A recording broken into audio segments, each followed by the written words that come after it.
Entrando aqui. Ela está entrando? Gravando, Luísa. Pode ir.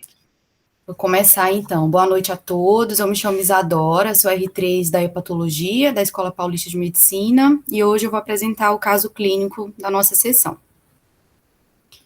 Bem, trata-se de um paciente do sexo masculino, de 49 anos, branco, solteiro, sem filhos, natural e procedente de São Paulo, no momento afastado, mas trabalha como controlador de acesso. Ele veio com uma queixa principal de cansaço e emagrecimento há 2 meses. Ele refere que há 2 meses ele iniciou o quadro de astenia e dispneia aos moderados esforços, associado à palpitação e, por vezes, dor torácica. Acrescenta perda de peso não intencional de aproximadamente 8 quilos no período.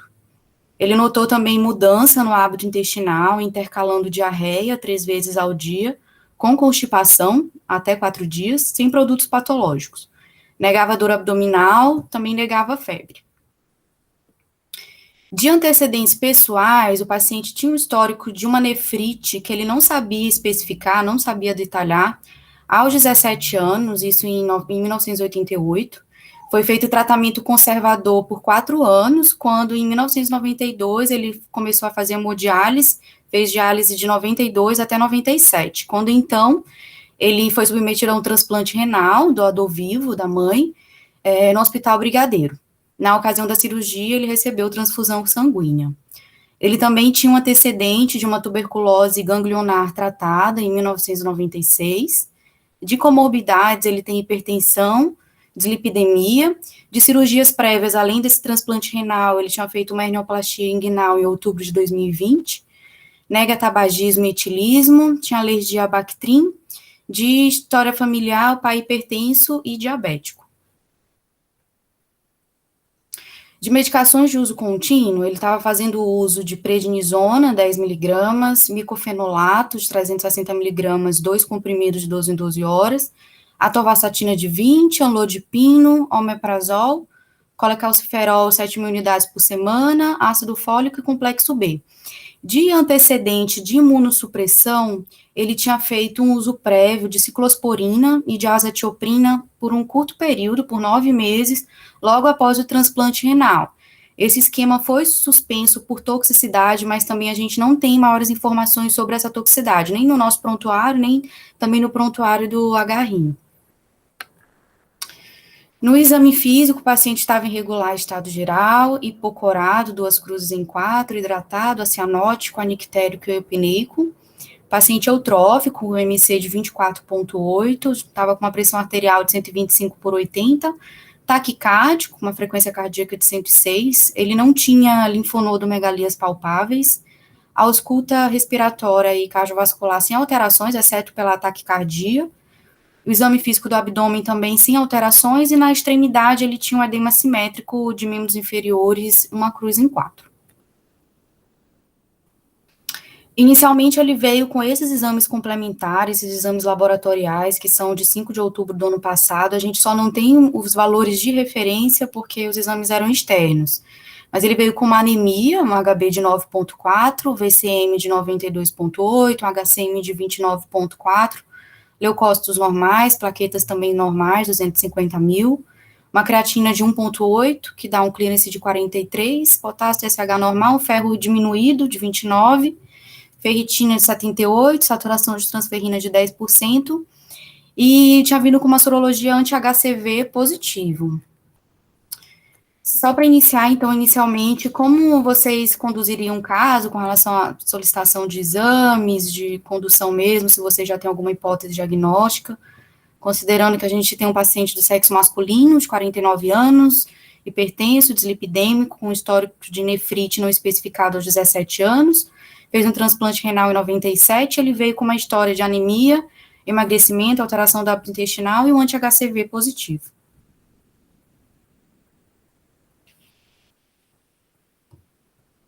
O Edu já está aí, né? Tô, gente. Boa noite. Boa noite, doutor. Boa noite. Oi, fala, Ed. A Isadora, eu perdi. Qual é essa alteração de hábito? Doutor, ele começou a intercalar diarreia com constipação. Deixa eu voltar aqui. Diarreia com constipação. Aí, quando ele tinha diarreia, era mais ou menos 3 episódios por dia e ficava até 4 dias constipado. Beleza. Linda apresentação, viu, Isadora? Gostei. E tem um antecedente de tuberculose também, ganglionar. Ganglionar. Também, uma tuberculose ganglionar tratada em 96. Fez um tratamento por 6 meses. Bom, como eu estou vendo o doutor Irã aqui na minha frente, de fotinho, será que ele quer fazer as hipóteses dele?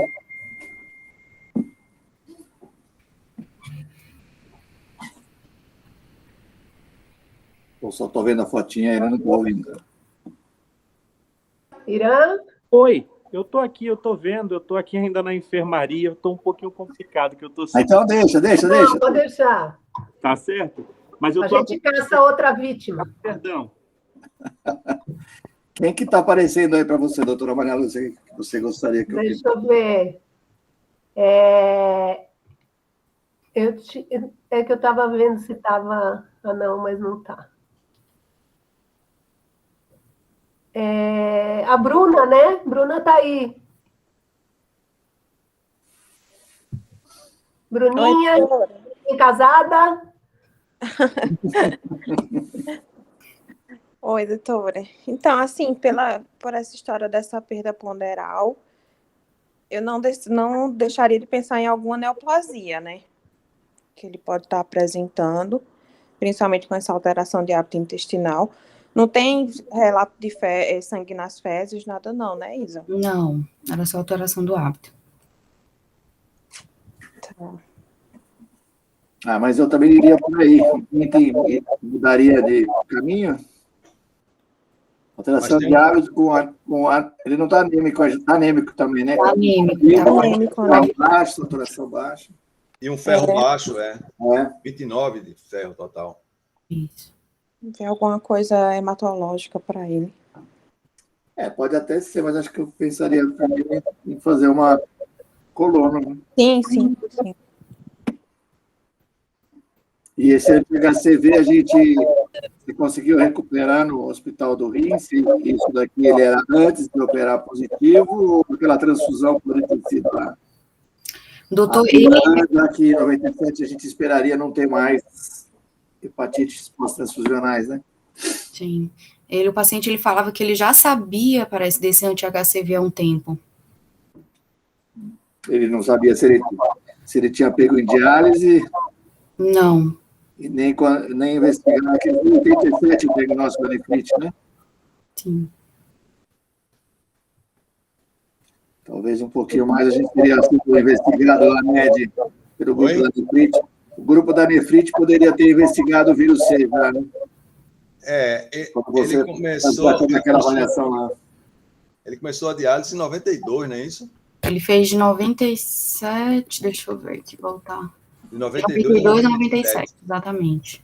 Então, aí, talvez em 92, Eduardo, estava começando o anti-HCV aí nessa época de banco de sangue, né? Por aí, 90. E a nefrite, na época que ele fez o diagnóstico, não deve ter pesquisado também, né? Não. Não tinha ainda para pesquisar. Talvez ele tenha pego o vírus C por aí. Oi? Talvez ele tenha pego o vírus C nessa época aí. Da diálise. E o quadro atual, vocês fizeram hipótese de uma neoplasia, pelo que eu estou entendendo, coloretal, né? Mais alguma hipótese para essa alteração de hábito e essa anemia, que são as queixas que ele tem?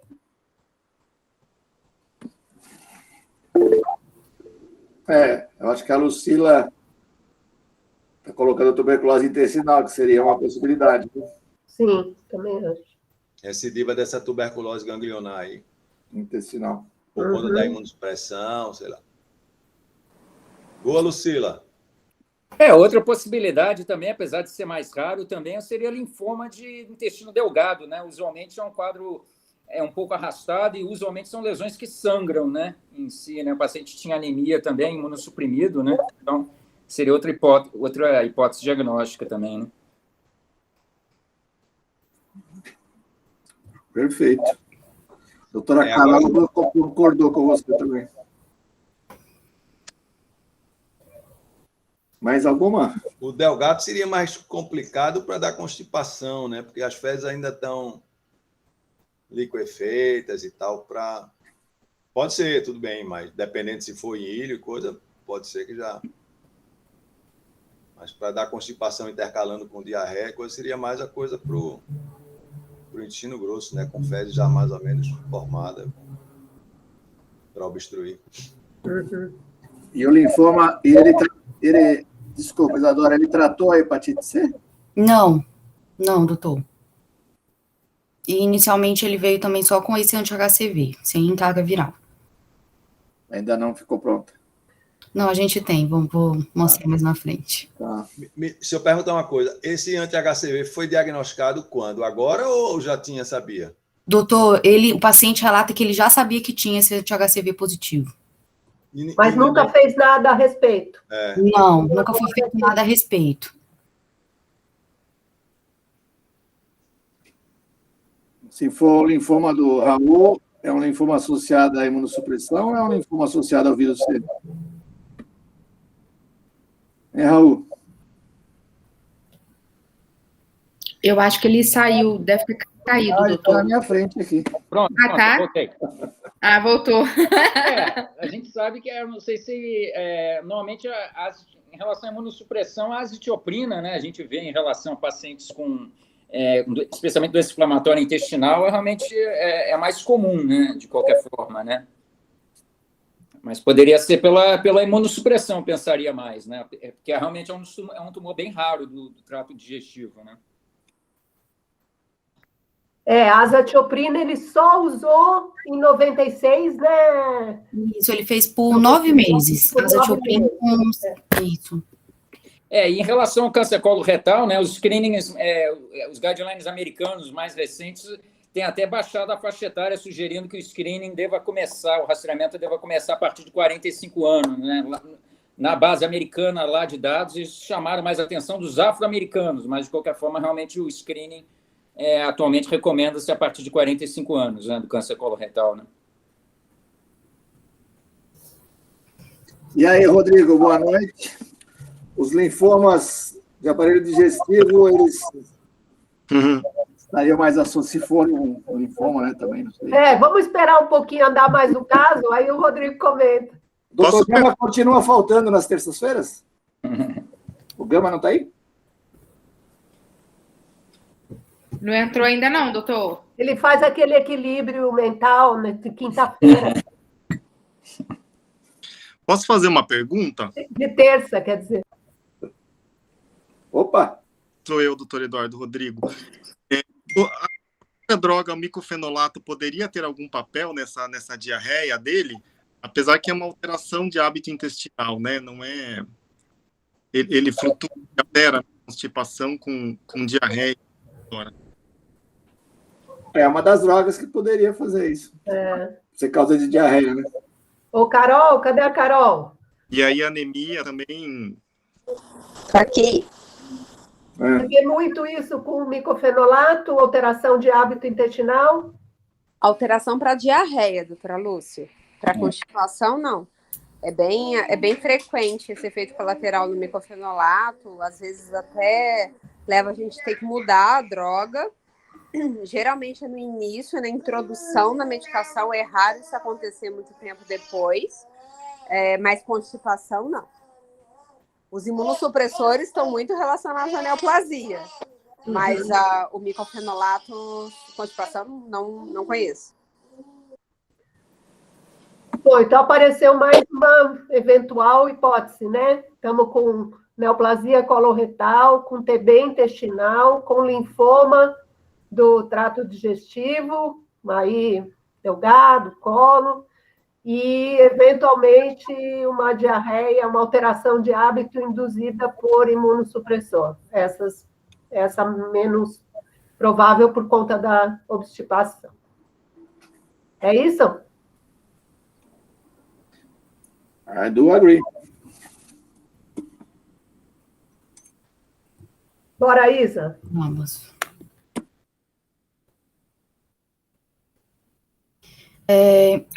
Eles voltou com esses exames laboratoriais de 8 de dezembro. Com relação ao hemograma, não teve muita alteração, só as plaquetas, na verdade, que reduziram, 147 mil, função renal mantendo com esse clearance de 43.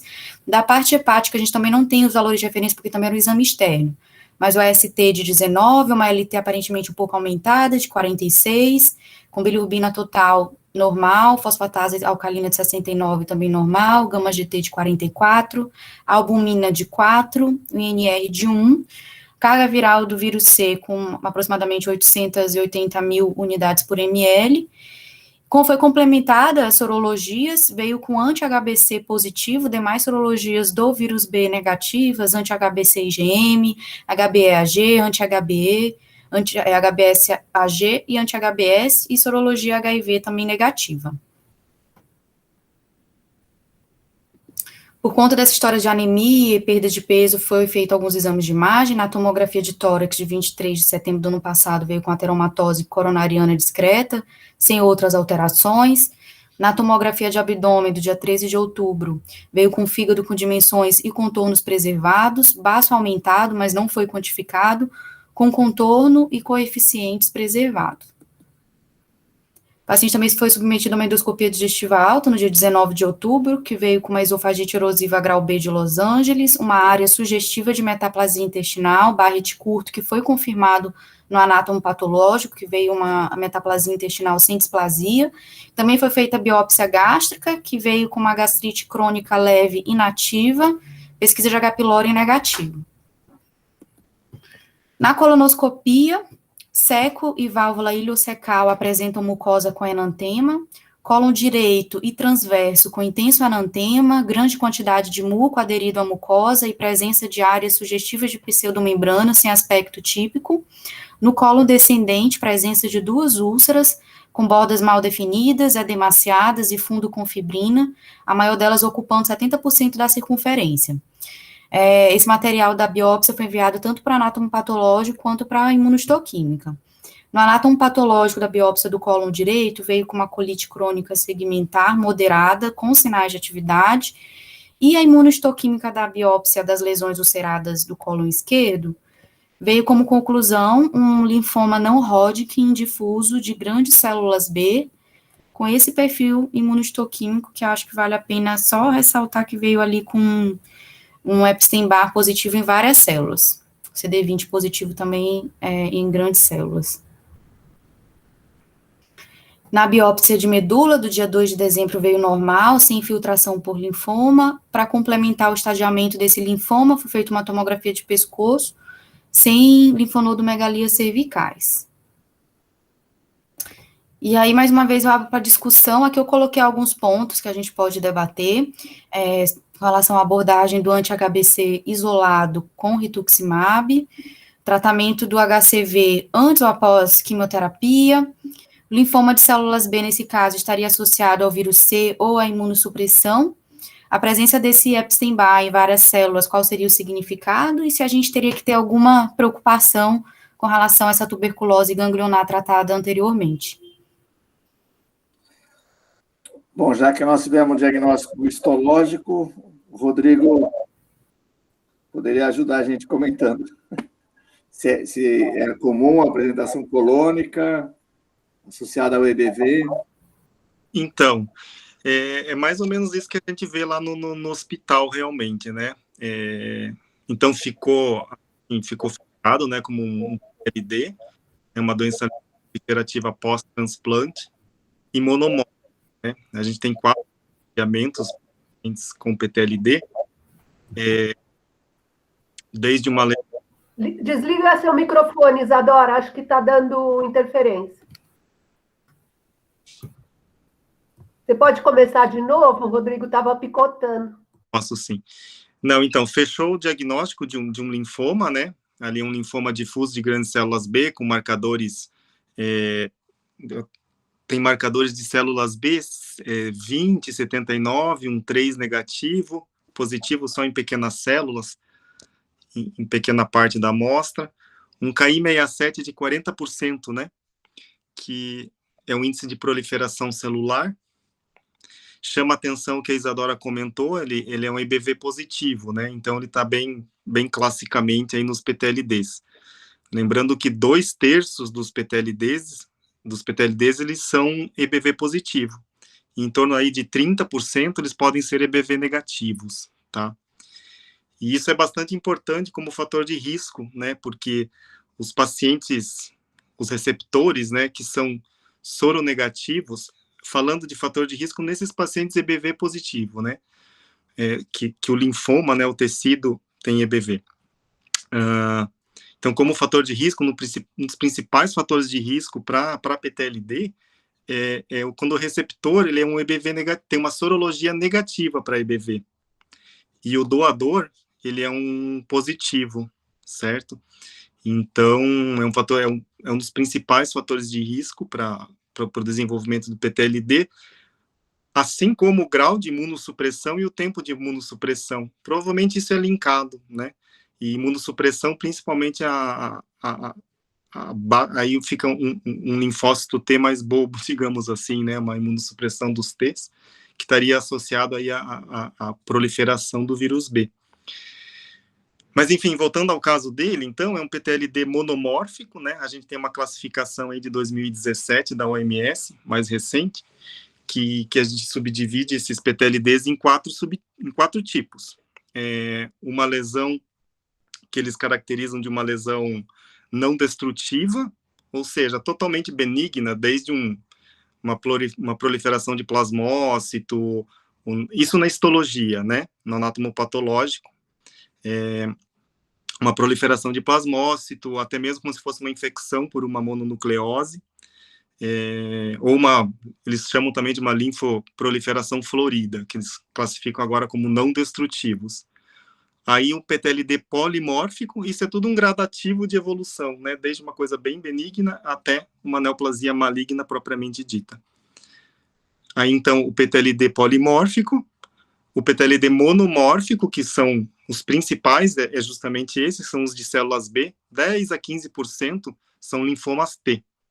E aqui o que a gente está falando é um difuso de grandes células B, né? E também o linfoma de Hodgkin clássico, daí, né? Então, seriam esses não destrutivos, polimórficos, os monomórficos, linfoma não Hodgkin B ou T, B sendo a grande maioria, 70%, 80% dos linfomas não Hodgkin são de célula B, e por último, então, o linfoma de Hodgkin clássico, né? Na histologia se vê aquilo que se vê no paciente que é imunocompetente, né? O patologista vê a mesma coisa e o diagnóstico é exatamente por isso que a gente está vendo aí nessa imunistoquímica. Ainda em relação à apresentação, né, a gente sabe que nos PTLDs é justamente essa apresentação mesmo, né? Quase a totalidade dos pacientes ele se manifesta, o quadro clínico é uma manifestação extranodal da doença.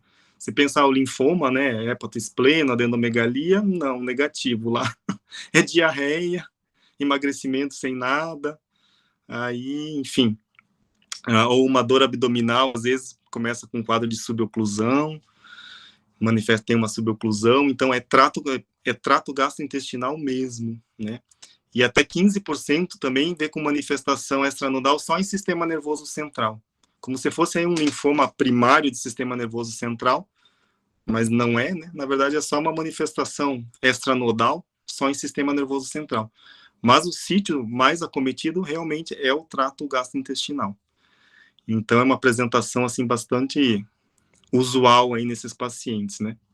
Nesses pacientes pós-transplante imunossuprimidos. Chama a atenção desse caso também, né? Que ele é um transplantado mega tardio, né? Quase 20, que é um doador vivo, né? 20 tralalá anos, né? Ele foi transplantado em 97 para 2020, né? Quase 20, mais de 20 anos aí de transplante de enxerto ok, né? Funcionante. Então, assim, é um tempo de imunossupressão bastante mesmo considerável, né? E o que mais sobre isso? Alguma pergunta? Deixa eu ver. Mas é uma manifestação bem clássica, assim. Ô, Rodrigo, Tem a ver com esse tempo de imunossupressão. Quanto maior o tempo, maior a chance de fazer o linfoma. Isso, e maior o grau de imunossupressão. Então, antes parecia assim, principalmente em relação ao grau de imunossupressão, a gente vê que nos transplantados renais tem aquela coisa no primeiro ano, ter uma incidência bastante alta de PTLD. Isso provavelmente não é o esquema de imunossupressão a longo prazo, é de indução. Eles fazem muita timoglobulina, enfim, que deprime muito, né, antilinfócito T, né, e aí sim, esse linfócito T imunodeprimido, enfim, leva toda a questão do EBV nessa situação. Então a gente vê muito no primeiro ano, mas talvez não seja seja a ciclosporina, a ASA, o tacrolimus, o sirolimus, provavelmente está associado a esse esquema de indução usado realmente ali no início, né, do transplante mesmo. E agora tem uma curva também que é um pouco diferente, né, esses pacientes estão sobrevivendo muito mais, vide aqui o caso, né, 20 anos de enxerto funcionante, os pacientes vivendo também mais, né, percebe-se agora uma evolução aí mais tardia desses pacientes apresentando mais tardiamente, logicamente, o linfoma. Talvez apresentavam mais no início porque eles não viviam muito, né? Então você não conseguia ver, não dava tempo de ver, né, a doença aparecer. E agora, como esses pacientes estão com uma sobrevida maior, os transplantados, parece que tem nitidamente uma incidência também maior aí com o passar do tempo. E eu acho que é isso. E o IEBV tem esse papel aí fundamental, né, na fisiopatologia do PTLD, mas lembrando que 1/3 dos PTLDs, até 30%, são EBV negativos, né, então... Ô, Rodrigo, como é que você vê a participação do vírus C aí nesse linfoma de célula B? Certo, então, é outra incógnita, né, aí que nem a Isadora colocou ali na aula, né, será o que levou aqui, né? Eu não sei, eu fico com uma sensação que parece muito mais esse PTLD de imunossupressão do que propriamente do vírus C, sabe? Apesar que a gente sabe que o vírus C, ele está principalmente associado com os linfomas B indolentes, né? Ele tem um linfoma agressivo, por classificação, né? Um difuso de grandes células B. Então, o vírus C com os indolentes, tipo um linfoma folicular, um linfoma de zona marginal esplênico, um linfoplasmacítico, uma macroglobulinemia de Waldenstrom. Então, classicamente, seria mais com os linfomas indolentes, mas pode também estar associado com o difuso de grandes células B, não tão comumente. E quando se associa, se confunde exatamente como uma manifestação do PTLD. Né? É uma manifestação que é um paciente, geralmente, é uma manifestação clínica que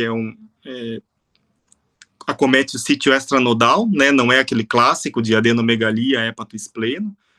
Pode acometer, sim. E o extranodal, o principal sítio de acometimento também é o trato gastrointestinal, assim como na PTLD. E fígado, baço, lógico que outros locais também, pele, sistema nervoso central, ou seja, tem uma manifestação exatamente como a PTLD, né? Chama atenção também que o difuso associado ao vírus C não precede de uma crioglobulinemia mista tipo 2, por exemplo, como uma pré-maligna, né, de células B, não precede, então são geralmente pacientes crio com crio negativo, não tem crio. E a outra coisa também é que são linfomas de novo. O que seria isso, né? Por exemplo, um linfoma indolente, um folicular, uma LLC, ele pode se transformar num linfoma de alto grau, por exemplo, num linfoma difuso. E no vírus C não tem também muito isso, é um linfoma que realmente aparece de novo. Então não tem nenhum marcador assim muito para dizer, né, isso é do vírus C, é da PTLD, a manifestação clínica é exatamente muito parecida como um PTLD. A outra coisa que tem mais no vírus C é a translocação 14-18, né, que hiperexpressa aí a proteína BCL2. Até 30% desses pacientes eles podem ter 14-18, essa translocação. Só que, na verdade, essa translocação 14-18 ela é bem clássica dos linfomas indolentes, principalmente do indolente, assim, linfoma folicular, né? Classicamente se associa a translocação 14-18 e hiperexpressão da BCL2. Então, assim, nada consegue ajudar muito, assim, sabe, para tentar dizer, eu não consegui, assim, puxa, será que isso, né, poderia ser do vírus C? Não sei, até poderia, mas não sei, me chama, então parece que é mais mesmo da imunossupressão, sabe, não do vírus C, não sei. Mas se tiver, é que a gente não tem ainda essa informação, né? Mas se ele tivesse crio positiva, tudo bem que você falou que a maioria até não tem. Mas Não tem. se ele tiver crio positiva, aí eventualmente fala mais a favor do vírus C, será? Pode ser, né, doutora Lúcia? Pode ser. Ou aí não, ou se você pensar assim, poxa, a maioria dos difusos associados ao C, eles não têm CRIO, C você está tendo, será que... Mas aí também não tem sentido, né? Se tivesse a CRIO, você vai pensar que é uma pré-neoplásica, né? Associado aí. CRIO tipo... Dessa forma mesmo, né? CRIO tipo 2 ou tipo 3, né? Porque se fosse tipo 1, o próprio linfoma poderia cursar. Sim. Uhum. Rodrigo, eu vi um caso desse com num menino, ele tinha 9 anos. Me chamaram para ver e ele estava com um dor abdominal. E ele tinha 9 meses o transplante e depois a gente soube que ele era EBV negativo e a mãe, que foi doadora, EBV positivo. E ele perfurou o delgado, fez uma biópsia, acabou de ir para a cirurgia e fez esse diagnóstico. E evoluiu super bem tratando. Eu fiquei com a sensação de que essa coisa que você falou mesmo, isso pode acontecer ao longo dos anos. Ele ter recebido um rim positivo, ele era negativo, ele ficou lá lidando o EBV com o sistema imune, uma hora... Foi. Esse 24 anos depois. E exatamente isso que o senhor falou, doutor Eduardo, é bastante visto em criança mesmo, no testículo renal de criança, né? Quando o IBV ele é super associado, e principalmente no primeiro ano de imunossupressão, enfim. E só lembrando que essa é quando a gente fala do paciente que ele é EBV positivo, e um EBV positivo, o linfoma é EBV positivo, né? A biópsia tem o vírus, né? Esse caso, além de interessante, o ano passado eu fui dar uma aula em Belo Horizonte para as ligas de gastro, e quando eu acabei minha aula, veio esse cara com uma menina, e bate nas minhas costas e fala, doutor, o senhor lembra de mim? Eu falei, quem seria você? Ele falou, eu sou o Pedro, o senhor me tratou há 10, na época, 12, 13 anos atrás, ele era quintanista de medicina agora, vai fazer gastro, e me lembrou assim, ele falou, putz, eu tinha certeza que era o senhor. E daí veio a irmã que estava junto, que eu lembro que era uma moleca que ficava no quarto fazendo bagunça, também fazendo medicina, e falou, é ele mesmo, doutor Eduardo. E quem cuidou dele foi o Nelsinho Ramchilak, né? Que fez o diagnóstico e usou pela primeira, nem conhecia na época o anti-CD20, né? Que hoje é o nosso problema, né, doutora Maria Lúcia? Pois é. Ô, Rodrigo, como é que você trata esse linfoma aí? Então, doutora Lúcia, nesse PTLD monomórfico, aí, um difuso, né, um linfoma de alto grau, é redução de imunossupressão. Lá no Hospital do Rim a gente suspende mesmo os imunossupressores, né? E o tratamento é um tratamento convencional, seria uma química com rituximab, um anti-CD20, né? Mais quimioterapia, ciclo, vincristina e doxo. O tratamento padrão para um linfoma, como se fosse num paciente imunocompetente. O que o doutor Eduardo falou é exatamente isso, né? Nossa maior preocupação sempre é justamente essa, como é víscera oca, né? A gente fica com muito medo de romper isso daí, não é infrequente, não romper só pelo próprio linfoma em si, pela própria neoplasia, mas pelo próprio tratamento, né? Você começa a tratar, reduz a lesão, perfura, né? Não é infrequente, enfim, então sempre é uma... às vezes eles não se apresentam com abdômen agudo perfurativo, não, mas no decorrer viram. Então é sempre bastante complicado. Mas o tratamento convencional mesmo seria o esquema R-CHOP, que a gente fala, do rituximab, ciclo, vincristina, doxo e prednisona, que seria num paciente imunocompetente. A gente começa numa dose um pouquinho mais baixa, com não todos os quimioterápicos, enfim, para justamente monitorizar essa questão aí de rompimento, né, de víscera oca, tal, do trato gastrointestinal, mas é um tratamento padrão. Nos monomórficos não tão agressivos, ou até mesmo nos polimórficos, dá para você reduzir os imunossupressores, se possível suspendê-los, e fazer o rituximab, o anti-CD20, não precisa necessariamente associar quimioterapia, mas nesse caso especificamente é quimioterapia mais anticorpo monoclonal.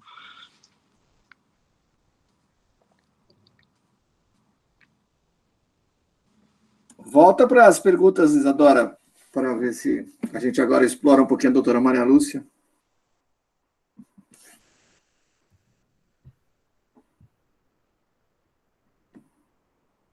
Aumentar. Como deve ser a abordagem do anti-HBC, já que o doutor Rodrigo falou que ele vai dar rituximab? Então, aí eu acho que a gente tem três questões, né? Não sei responder todas elas, quero ouvir a opinião de vocês, mas assim, a gente tem um anti-HBC isolado de hepatite B. Nós temos alguém com uma hepatite C virêmica, que precisa também ser abordada. E nós temos uma TB pregressa. O que fazer com cada uma destas coisas, né? Com o anti-HBC isolado, eu acho que é mais simples, a gente já discutiu isso várias vezes, né? Que é a questão dos imunossupressores e hepatite B, que a gente tem que classificar as pessoas de alto risco, médio risco e baixo risco. E, para fins práticos, a única situação de alto risco num paciente anti-HBC, ou isolado, ou mesmo coexistindo com anti-HBS, é quando vai fazer rituximab. Essa é a única situação alto risco no anti-HBC. Então, não tem dúvida que ele tem que fazer a profilaxia, que pode ser com entecavir, pode ser com tenofovir. Nesse caso, entecavir é um paciente renal, que já tem um clearance lá de 43, então a gente daria entecavir para ele, com aquela ideia de tentar dar o mais rápido possível, antes de começar o tratamento do R-CHOP, e manter por 1 ano e meio depois que ele terminar a quimioterapia, né?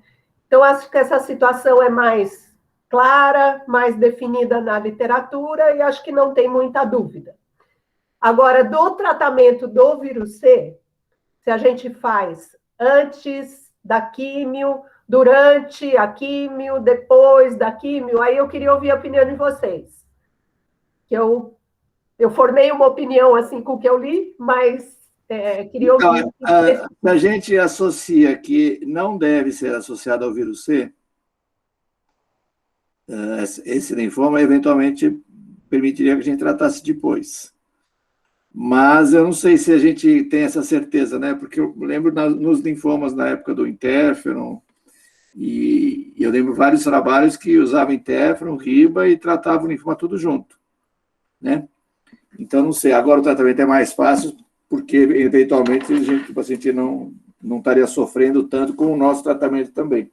E a gente fazia isso quando era pior. Agora, mas com essa dúvida do fator desencadeante aí do linfoma, mas eu acho que eu trataria junto também, não sei nenhuma...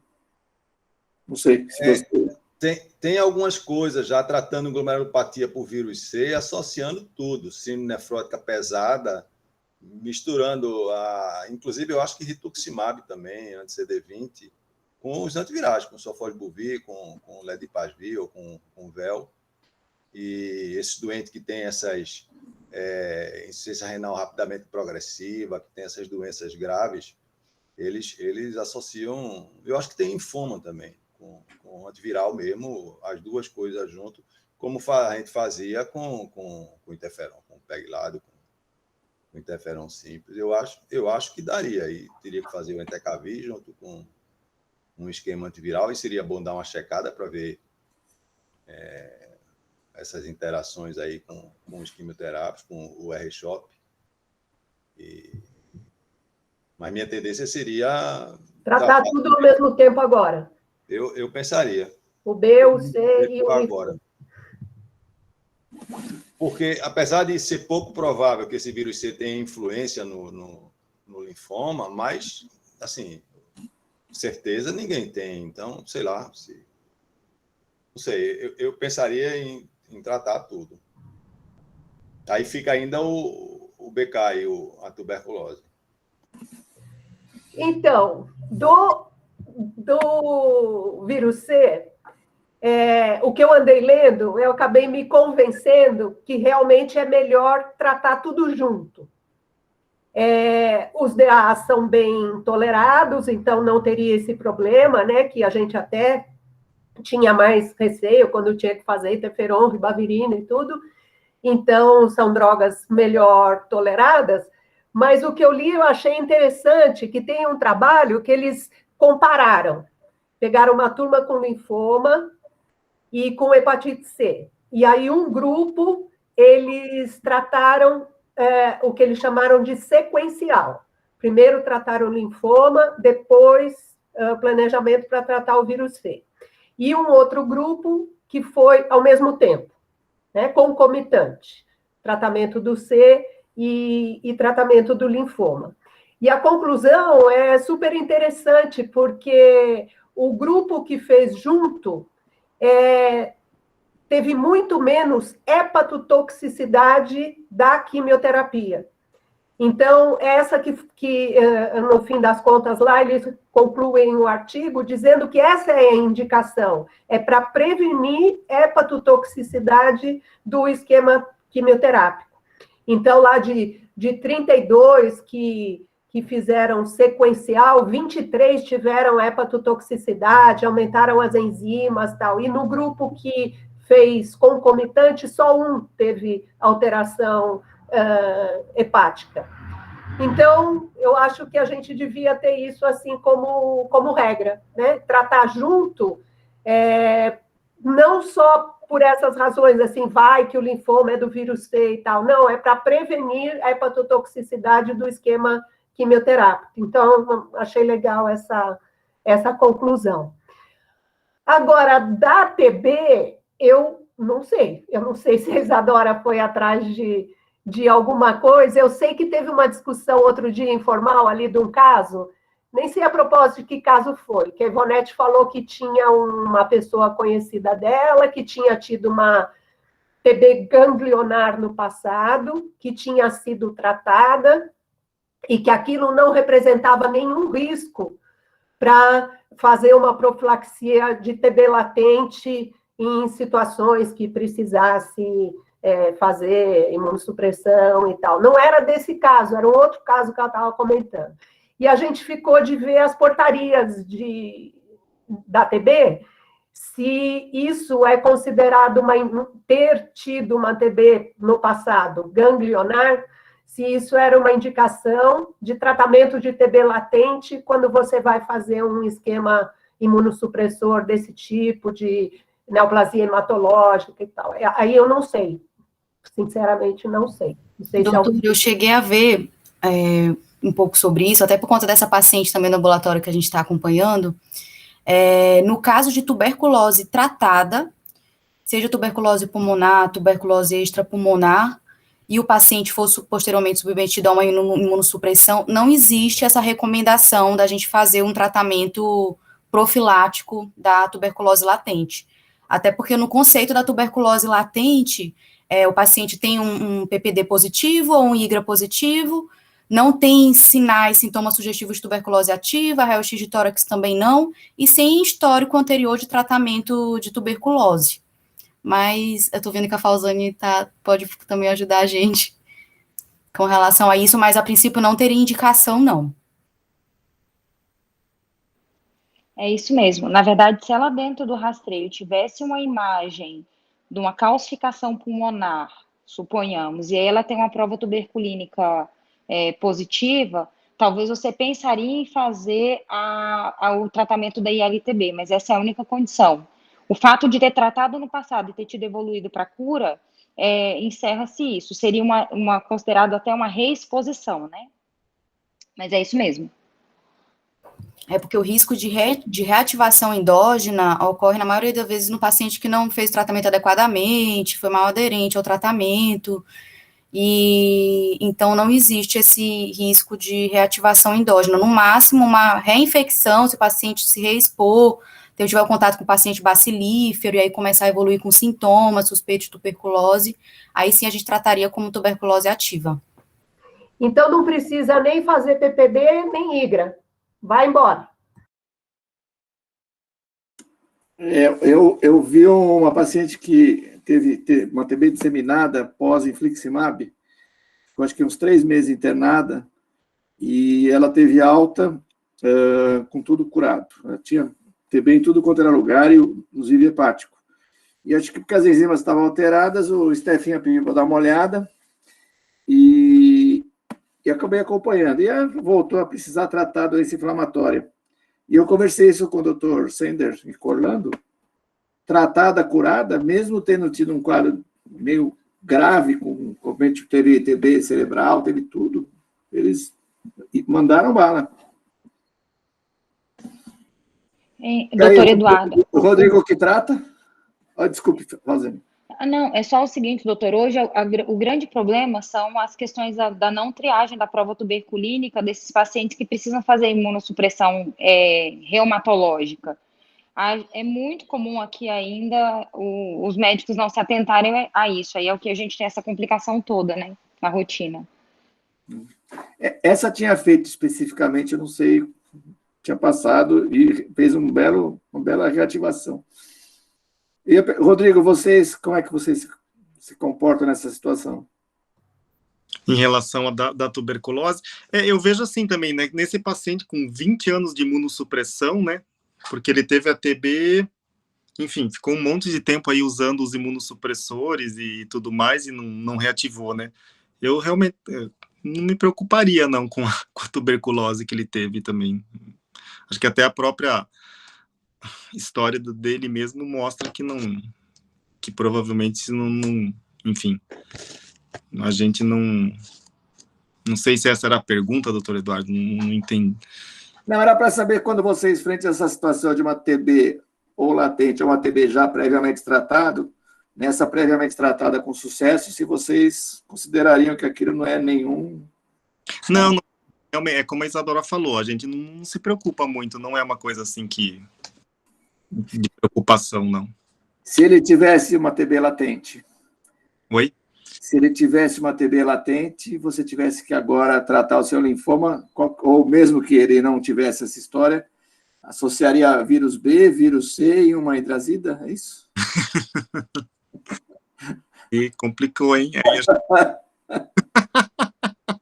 Eu acho que esse DA da doutora Lúcia vai proteger o fígado por um tempinho só. É verdade. E esse trabalho, né, doutora Lúcia, não foi em pacientes transplantados, né? Era numa população só difuso e vírus C, né? Isso. Era do bolo do transplante, né? Não era cenário de transplante, era vírus C com linfoma. Era outro cenário, Legal. E eu lembro que a Crisinha, ela fez um trabalho de tratamento de TB latente em paciente que tinha que tratar o vírus C, porque a gente estava tendo aquelas reativações de TB com interferon, né? E as drogas davam bastante hepatotoxicidade também. Se a gente tivesse que tratar tudo junto, ia dar ruim. Realmente os diabos não iam segurar, não. Ia para outro transplante.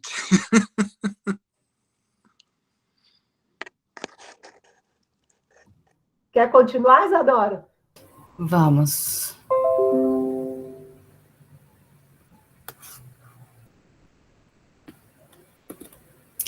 Então, a gente completou com alguns exames, o paciente tinha aquela esplenomegalia no tomografia, a gente fez uma ultrassonografia de abdômen dia 24 de março, que veio com fígado com forma preservada, contornos discretamente lobulados e irregulares, com textura finamente heterogênea e dimensões reduzidas, sem lesões focais e sem outras alterações. Fibroscan feito em dezembro, até por conta desse histórico do vírus C, do vírus B, que a gente não sabe quando que ele adquiriu, veio com 9 quilopascais, IQR de 21%, CAP de 1,69. A carga viral do vírus B, que a princípio a gente tinha um anti-HBC positivo, veio negativo, menor do que 15. O genótipo do vírus C foi um genótipo 1A. Foram solicitadas também outras sorologias, citomegalo, Chagas e sífilis, que vieram negativas. O paciente passou em consulta conosco na casinha no dia 15 de dezembro, e veio encaminhado justamente para a gente decidir essa questão do tratamento do vírus B, do vírus C, antes da quimioterapia. Foi optado por iniciar o Entecavir, 0,5 miligramas em dia alternados, ajustados pelo clearance, lembrando que ele tinha um clearance aproximado de 43, com a proposta de iniciar o Entecavir um mês antes da quimioterapia com rituximab. E a proposta de término 18 meses após o término da quimioterapia. Com relação ao tratamento do vírus C, a proposta inicial foi tratar após o término da quimioterapia. O esquema foi glecaprevir com pibrentasvir por 12 semanas. E a nefrologia, o paciente passou no dia 9 de novembro, que foi suspenso a imunossupressão com micofenolato e aumentado a dose da prednisona para 20 miligramas. Aqui eu fiz uma linha do tempo da evolução do paciente, até porque ele evoluiu com uma intercorrência. Então, em 1988, ele teve esse histórico de nefrite, aos 17 anos, inicialmente tratada com um tratamento conservador. Ele começou a fazer hemodiálise em 92, fez hemodiálise até 97, quando então foi submetido ao transplante renal. Em outubro de 2020, ele foi diagnosticado com linfoma não Hodgkin difuso de grandes células B, de trato gastrointestinal. Em dezembro de 2020, foi iniciado o Entecavir. Em janeiro de 2021, foi iniciada a quimioterapia. O esquema proposto foi o rituximab com ciclofosfamida, vincristina e doxorubicina. 6 ciclos com intervalo de 15 dias entre os ciclos. O paciente terminou a quimioterapia em abril, daí em maio, junho e julho ele fez reposição isolada de rituximab, uma vez por mês. A última reposição de rituximab foi em julho desse ano. Em abril de 2021, ele evoluiu com tromboembolismo pulmonar, teve até internado lá no Hospital São Paulo, foi iniciado, então, rivaroxabana. Em julho de 2021, ele terminou a quimioterapia e agora, em agosto, estava proposta a programação de iniciar o esquema GP para o tratamento do vírus C. Aqui eu coloquei a evolução laboratorial, os últimos exames dele são do dia 2 de agosto, então a gente vê que no último exame houve uma melhora da anemia, agora com HB de 13,6, os leucócitos um pouco aumentados, 12.240, a plaqueta flutuou, mas esteve mais próxima do limite inferior, até plaquetopenia mesmo. Houve uma piora da função renal, a creatinina dele, que em 5 de outubro do ano passado era de 1,8, agora do dia 2 de agosto está de 2,38, com clearance de 30, e houve também um aumento de aminotransferases, agora a gente tem aqui os valores de referência, a ST, o último exame, 83, com uma referência de 40, e a LT, 183, com uma referência de 41. Bilirrubina total manteve-se normal, assim como fosfatase alcalina. A gama-GT também aumentou, foi para 167, a referência é de 60. E aqui nos exames de abril, do dia 29 de abril, foi quando ele evoluiu com o TEP, tem a troponina e o D-dímero. E aqui do lado eu coloquei só o resultado da carga viral, as sorologias e os genótipos para a gente relembrar. Aqui eu coloquei só o exame da angiotomo, que foi feito o diagnóstico do TEP.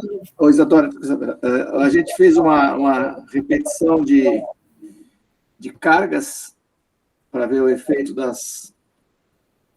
tratamento em cima da carga viral, porque tem algumas, apesar de não ter nenhuma significância, tem um trabalho mostrando que a carga do vírus pode aumentar bastante.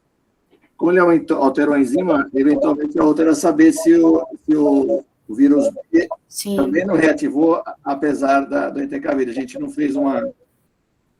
Ele vai coletar, inclusive, essa semana, doutor. A gente está pedindo a carga viral do vírus B, tanto no controle dessa profilaxia de reativação e também CRIO. A gente tinha solicitado até para... que a gente achava que pudesse ajudar para associar o linfoma com o vírus C ou não. Mas ele vai colher essa semana, sim. Ele deve estar voltando, acho que é final do mês de agosto, no nosso ambulatório. Então, só para fazer um parênteses aí, né? A gente não tinha ainda visto todas essas coisas de que era melhor tratar junto, e a opção lá atrás, né, em final de 2020, foi tratar primeiro o linfoma para depois tratar o vírus C. E aí o que aconteceu é que ele teve esse aumento significativo de enzimas hepáticas, né? Aí são essas hipóteses que a gente está falando aqui, né?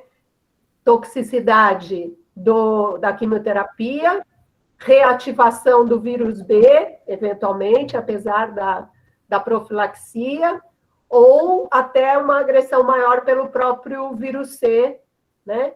Então, se modificou muito, embora a carga viral não tenha muita relação com lesão histológica, né? Mas a gente ficou na dúvida o que está acontecendo agora. É o remédio, é vírus B ou é vírus C?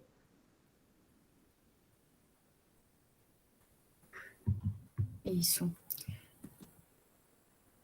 Aqui, a Jotomo, que veio com o TEP, foi um TEP subsegmentar em lobo médio superior à direita, o ecocardiograma bom, com uma fração de ejeção de 61%, cavidades cardíacas com dimensões normais, uma disfunção diastólica discreta, e um discreto refluxo de mitral, tricúspide e aórtico.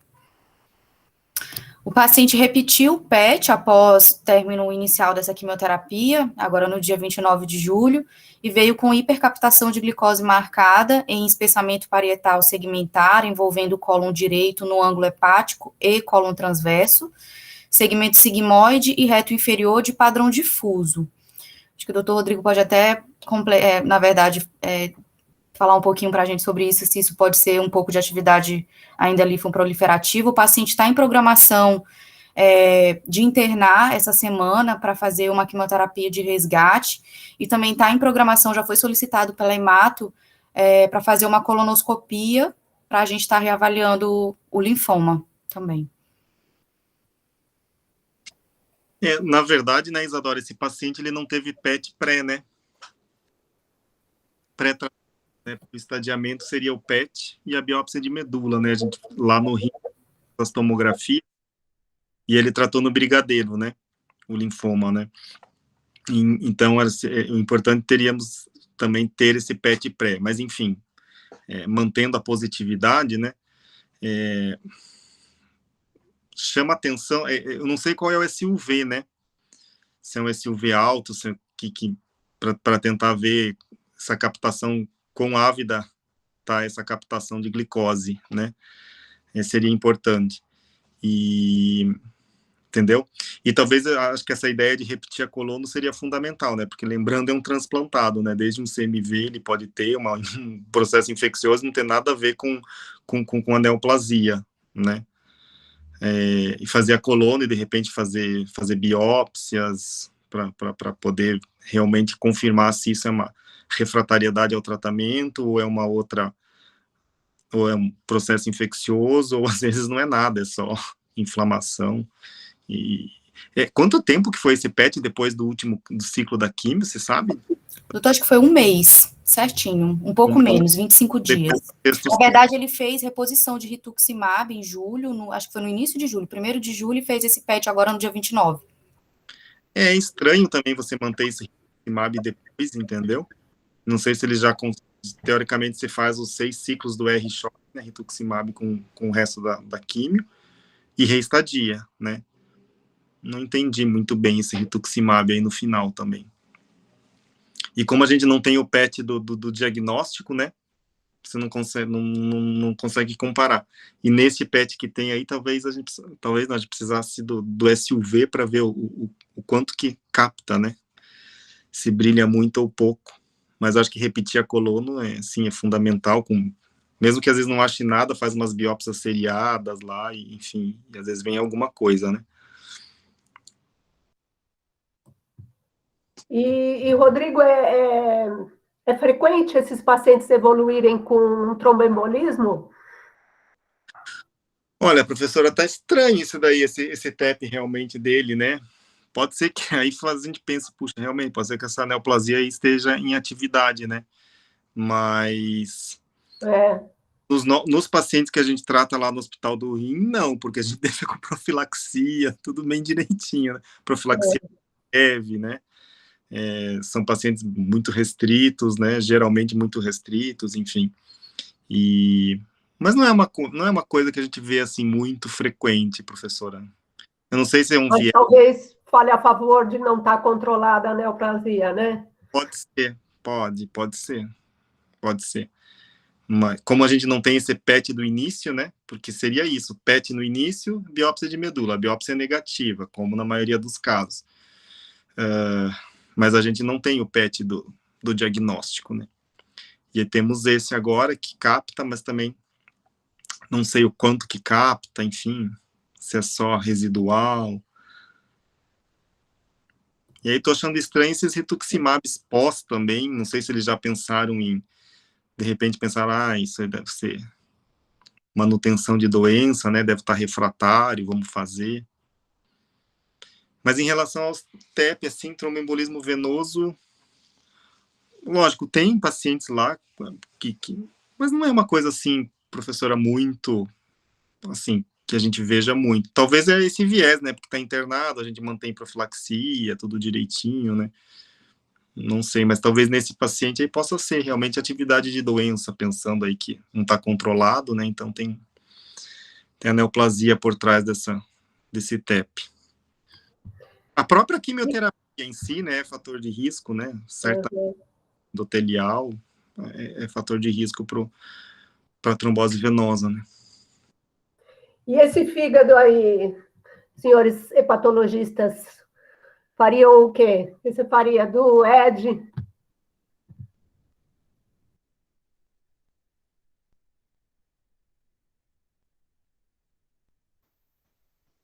Fala, Eduardo. O microfone está fechado. Põe de novo a sequência, só para... Porque aumentou umas 2,5, 3 vezes na TGO, e a gama de ET também, na TGO.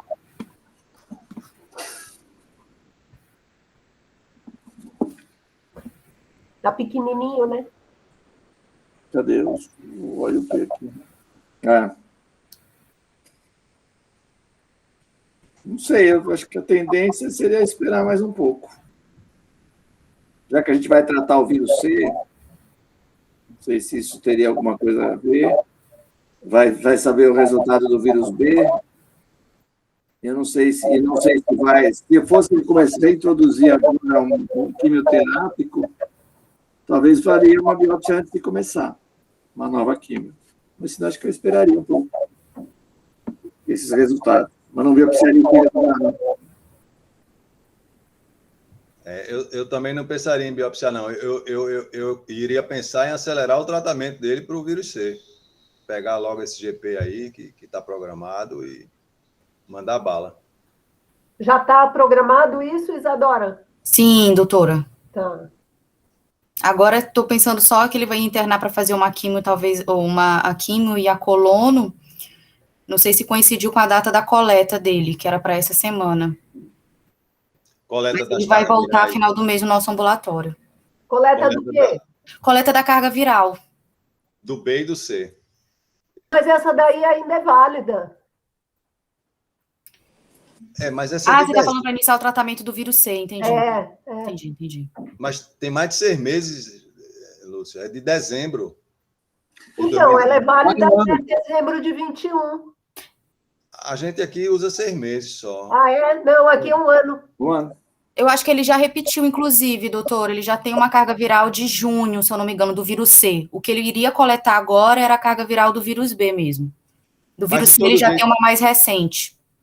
Não seria bom para a gente ver aí se haveria alguma correlação do aumento da carga viral do vírus C com esse aumento de transaminase, como a Lúcia falou, apesar de não haver uma relação direta, sei lá, de repente... Poxa, eu não... O rituximab subiu a viremia do vírus C, entendeu? Sei lá, antes do tratamento eu faria até para...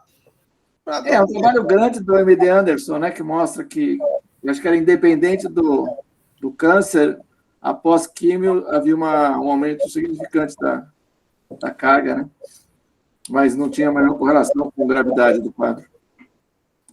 E tem alguns trabalhos que sugerem também esquemas quimioterápicos que envolvendo rituximab pode ter uma exacerbação do vírus C também, né? Então, tem alguns trabalhos que relacionam, talvez, o rituximab também em relação ao vírus C, né?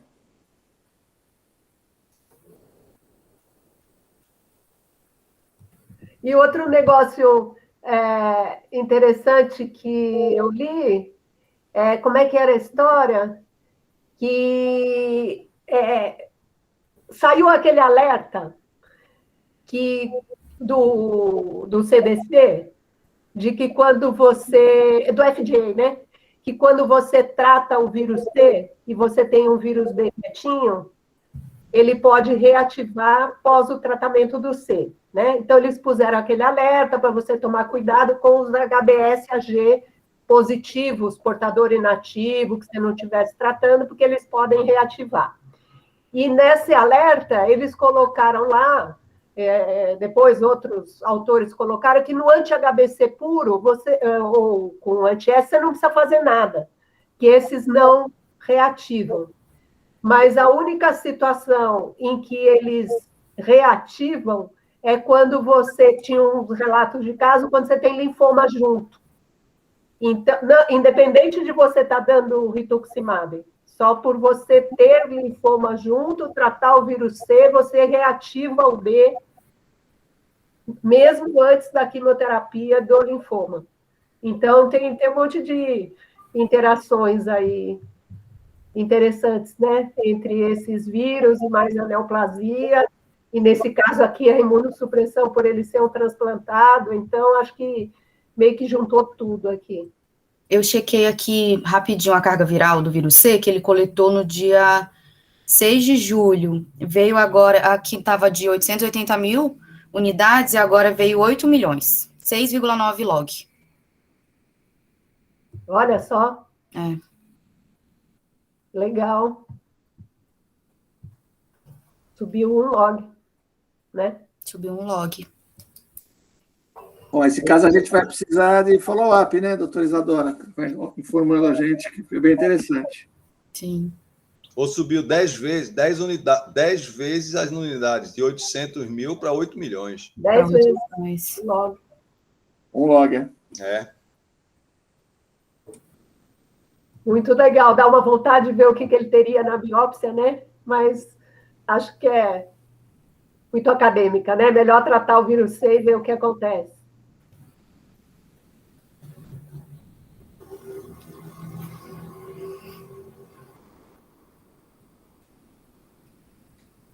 Hoje já foi meio traumático lá, a primeira biópsia dos nossos R3.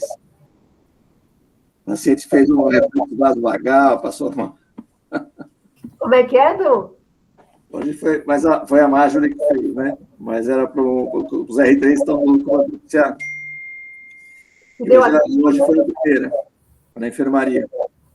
Deu acidente? Não deu acidente, mas o cara foi tudo liso, de repente ele teve um vasovagal de pólvora, ficou branco, passou mal. Aí faz a ultrassom na hora, faz uma hematomia, daí já fica aquele alerta de que esse exame é uma caixinha de surpresa sempre, né? E o Irã voltou para a reunião ou não? O Irã estava lá à noite e o paciente ficou tranquilo? Acho que ele saiu, né? A Laís está na reunião? A Laís estava lá? Então é isso. Não tá. Acho que é isso, né, Isa? É isso. Vamos trazer depois notícias. Belíssimo caso. Parabéns aí, Isadora. Parabéns, Eduardo. Obrigada, doutor. Isadora, ficou com alguma dúvida? Aprendeu tudo? Doutor Rodrigo, sempre bem-vindo nas nossas reuniões, né? Sempre colaborando bastante. Muito legal a sua presença, Rodrigo. Muito Obrigada, legal. doutor Rodrigo. Da próxima vez, nós vamos botar você mascarado. Porque se a gente põe a sua fotinho, a galera já acha que é linfoma. Doutor Raul já quis melar hoje. Será que é linfoma? Ficou de spoiler. Vou fazer que nem a Globo, assim, comentador mascarado, ninguém sabe quem é. Eu que agradeço a vocês aí a oportunidade de poder aprender com vocês, né? Porque eu que aprendo, na verdade. Todos aprendemos sempre, né? Obrigado. Muito legal. Obrigado, gente, Rodrigo. Obrigado. Doutora Lúcia. Obrigada, gente. Obrigada, doutora Tchau, Lúcia. pessoal.